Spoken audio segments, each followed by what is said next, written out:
Chris, was on the Wrightsville Beach here, which is this beautiful beach.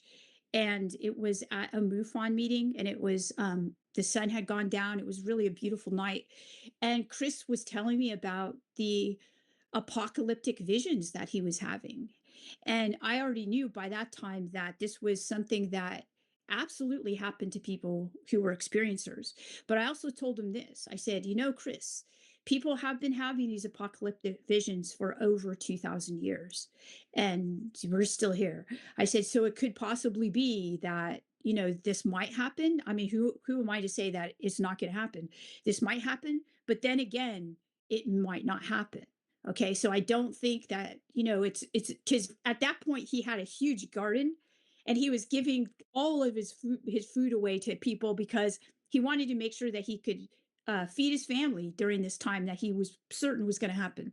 Um, so we're talking 200 years before Jesus is around. There are apocalyptic visionaries in what's called Second Temple Judaism, and they're certain that the end time is next week, right?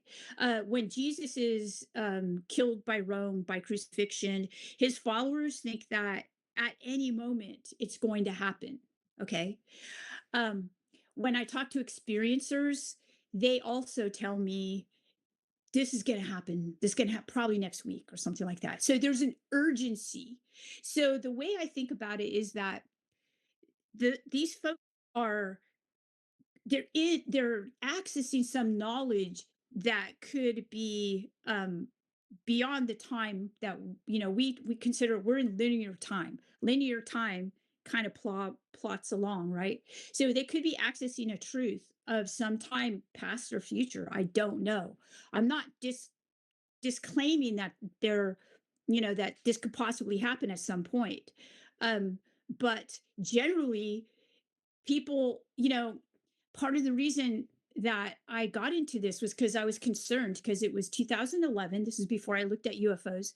And my students were talking about the Mayan apocalypse, and they thought it was going to happen in 2011. And there was a man in California who since passed away, who basically had a date. And he said, this is going to happen.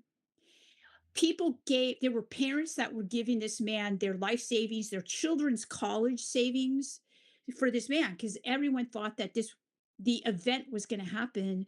The dissolution of the earth was going to happen on this. I think it was in May 2020. I'm sorry. Yeah, 2011 in May. I'm not entirely sure, but I do know that I felt an obligation to teach a course on the apocalypse so that students wouldn't be so frightened, because they were very afraid. And I thought, there was a person who committed suicide because they thought it was going to happen. Mm. And I not a responsible thing to do, because most likely it's not going to happen. And I said the same thing then as I'm saying today. Do I know that it's not going to happen? No. Do I have good probability that it's not going to happen? Yes. Has there been a whole history of people proclaiming this? Yes. Yeah, that's very fair. You've